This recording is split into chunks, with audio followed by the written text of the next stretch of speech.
Following their 0-0 draw with Nottingham Forest at the weekend, Mikel Arteta his side heads to face into Milan in the Champions League tomorrow evening.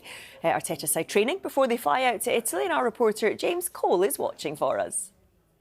Yeah, Arsenal missed a chance to go 9 points clear at the top of the Premier League on Saturday, but that has a different complexion now, doesn't it, with Manchester City and Aston Villa both losing. There's no time, though, for Arsenal to dwell on that because their schedule at the moment is really hectic. It's pretty much 2 games a week, and attention quickly turns now to the Champions League. They're training here at London Colney before flying to Milan to face Inter at the San Siro.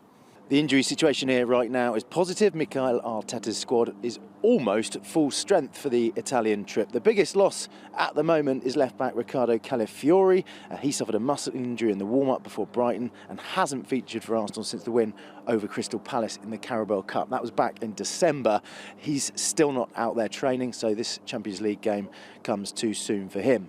Arsenal also missing another defender in Piero Hincapié. He's not out there either. He's got a groin injury. He limped off in the draw against Liverpool a couple of weeks ago, and he's missed the last 3 matches. It was thought he could return for United next Saturday, but he's not out there at the moment, so we'll have to wait for an update from Mikel Arteta later.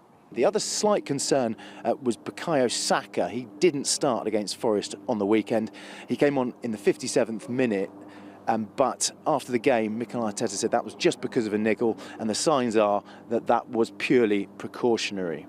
Arsenal are 7 points clear at the top of the Premier League. They're also 3 points clear at the top of the Champions League. 6 wins out of 6 for them, but they're experiencing somewhat of an attacking lull right now. Not firing on all cylinders, it's fair to say, in the final third. The goalless draw at Forest on Saturday, their second consecutive 0-0 in the league, and it's reflected by their attacking players' goal and assist stats. Victor Gyökeres, 1 goal, a penalty, and no assists in his last 10 Premier League games. Gabriel Jesus, 1 goal and no assists in his last 8 Premier League games.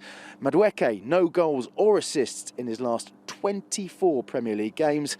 Gabriel Martinelli, 1 goal and no assists in his last 19 Premier League games. Bukayo Saka, no goals and 2 assists in his last 8 Premier League games. And Leandro Trossard, 1 goal and 1 assist from his last 7 Premier League games. So those stats show you they are not firing on all cylinders.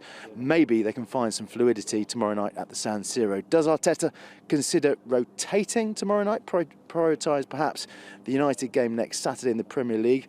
Unlikely, I think, that he'll make wholesale changes, but Saka, Trossard and Mascara were all on the bench at Forest, so they could return to the starting lineup. And potentially, we could see Kai Havertz too. He could get some minutes as he returns from his long-term knee injury. Could Havertz perhaps be the man to get the Gunners firing again? We'll see tomorrow night. So that's the picture here at London Colney. Arsenal training before they fly to Milan this afternoon. Mikel Arteta will hold his pre-match press conference this evening, where Dharmesh Sheth will be there for us, and Gabriel Jesus will also be facing the media. Perhaps he is in line to start tomorrow night.